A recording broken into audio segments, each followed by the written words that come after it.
10h. Radio Côte d'Ivoire, le bulletin d'info. Mireya Kédié. Bonjour à tous. En Guinée, le chef des putschistes promet la mise en place d'un gouvernement d'union nationale chargé de conduire une période de transition politique. Le colonel Mamadi Doumbouya, qui s'adressait hier aux anciens ministres et présidents des institutions, a également assuré qu'il n'y aurait pas de chasse aux sorcières contre l'ancien pouvoir.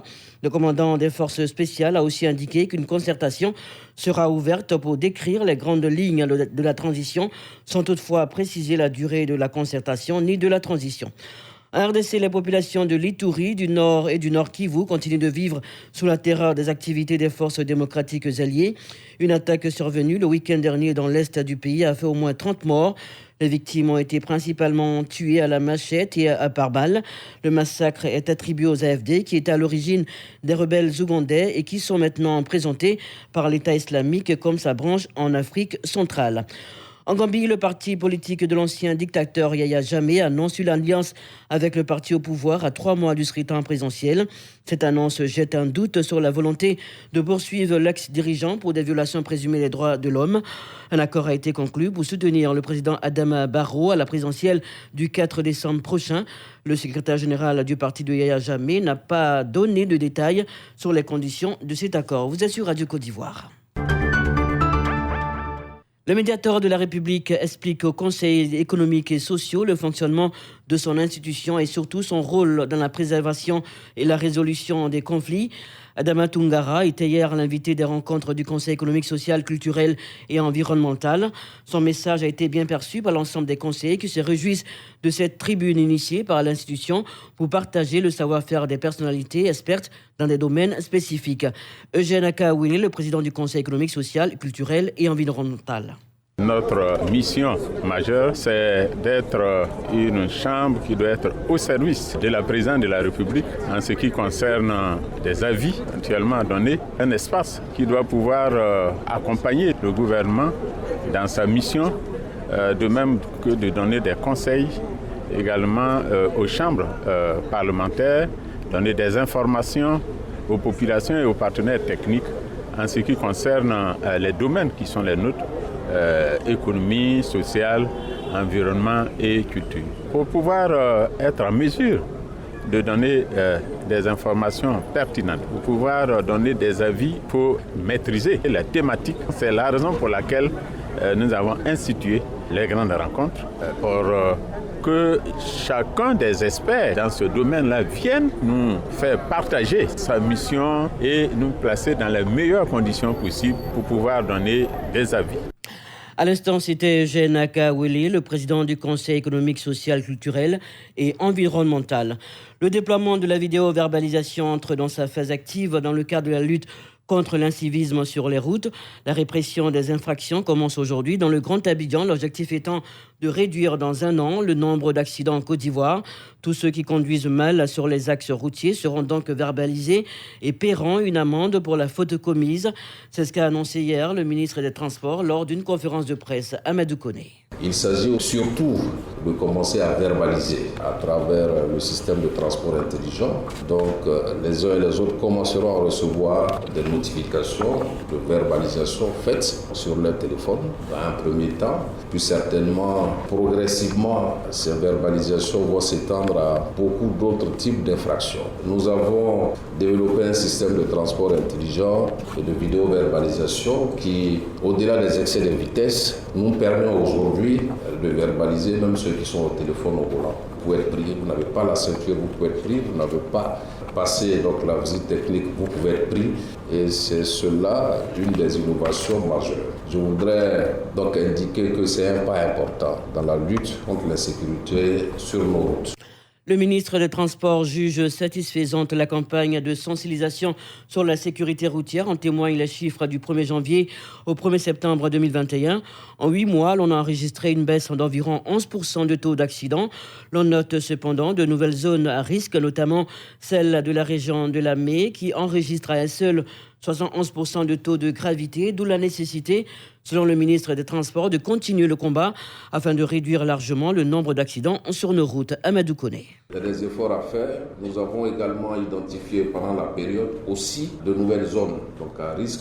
Avec M. le ministre de la Sécurité, nous allons les traiter. Et j'ai été fort surpris de constater que la région de la Mé connaît le plus fort taux de gravité. 71% du taux de gravité en ce qui concerne les accidents, c'est le plus fort taux dans notre pays, les 9 premiers mois de cette année. Donc pour vous dire qu'il y a un travail régulier, constant qui se fait d'évaluation, de correction, déploiement en fonction des résultats qui sont enregistrés. Et je voudrais remercier tous nos services, le groupement des sapeurs-pompiers, le ministère de la Santé, la police, la gendarmerie, l'OSER, pour la collecte de ces données-là qui sont des données intéressantes qui nous permettent véritablement de travailler à améliorer les choses. Le Festival des musiques urbaines d'Anoumabo s'ouvre aujourd'hui avec comme pays hôte le Sénégal. Pour cette 13e édition, le FEMUA va s'articuler autour du thème Alliance Afrique, Europe, Paix et Développement. Comme innovation cette année, les concerts se dérouleront à Abidjan et à Grand-Bassam. Le commissaire général du festival et l'ambassadeur de l'Union européenne ont visité le week-end dernier le site du FEMUA à l'INGS dans la commune de Marcory pour une dernière reconnaissance des lieux. En raison de la crise sanitaire mondiale liée à la Covid, toutes les mesures barrières seront respectées. Il est même prévu sur place un centre de vaccination anti-Covid pour tous les festivaliers qui souhaiteraient se faire vacciner. On écoute Traoré Salif Dia Salfo, commissaire général du FEMUA. En tant que promoteur, on ne dit jamais qu'on est prêt à 100%, mais je veux dire qu'on tire quand même une énorme satisfaction par rapport à tout ce qui a été mis en place. Parce qu'une chose est de mettre des choses de manière théorique en place et puis de venir constater qu'en pratique, les gens ont tenu compte de ces choses-là dans la mise en place du festival.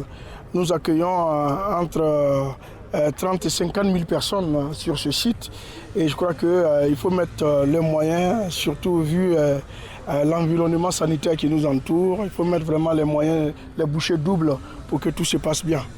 Le réseau des communicateurs pour la lutte contre le tabagisme et l'alcoolisme en milieu scolaire et universitaire tire la sonnette d'alarme face au danger de ces fléaux sur la santé. Quand on sait qu'environ 5000 personnes meurent par an de tabagisme en Côte d'Ivoire, ce réseau et le programme national de lutte contre le tabagisme, l'alcoolisme, la toxicomanie et les autres addictions ont décidé d'intensifier la sensibilisation à travers un concours dénommé La Plume anti-tabac.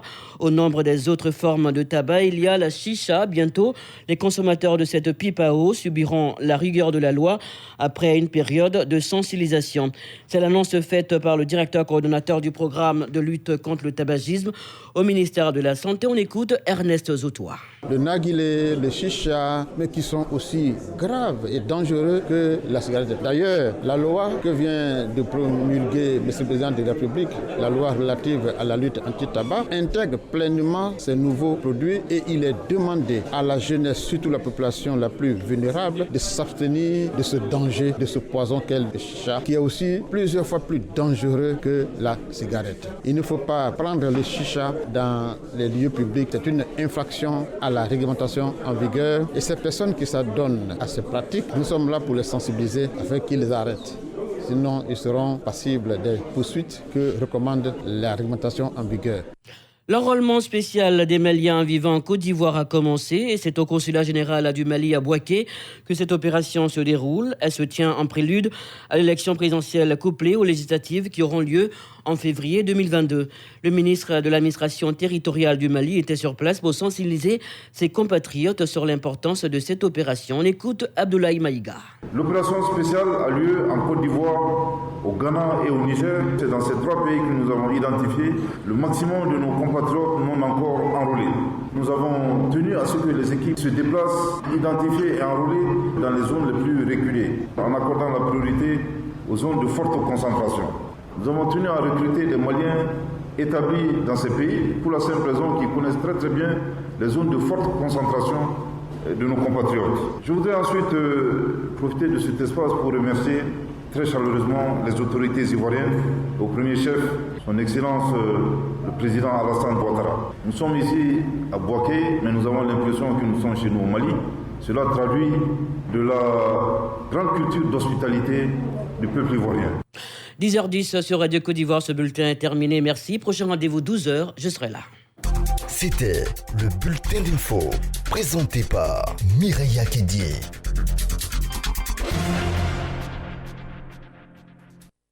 Radio Côte d'Ivoire, désormais disponible sur Play Store et sur le bouquet canal numéro 511. Le duel des cracks. Le duel des cracks. Le duel des cracks. L'émission des vacances qui fait bouger les ménages. Elle vous emmène au-delà de la réflexion. Le duel des cracks. Le duel des cracks. La finale, l'apothéose.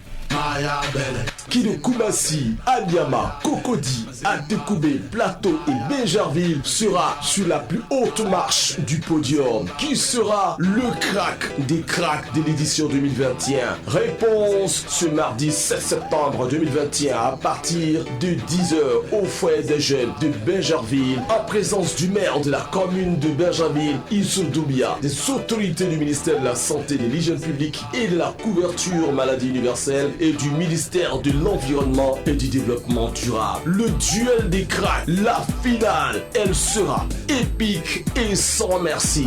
La finale. Réalisation Asita Koulibaly. Présentation Didier Fondé-Richemont et Bintou Sanogo. Le duel des cracks. L'émission de vacances de Radio Côte d'Ivoire qui fait bouger les ménages, même pendant les vacances. Diffusion tous les vendredis de 10h10 à 11h30 sur la radio numéro 1 sur l'info et le sport. Le duel des cracks. Le duel des cracks. Pour des vacances saines, utiles et agréables.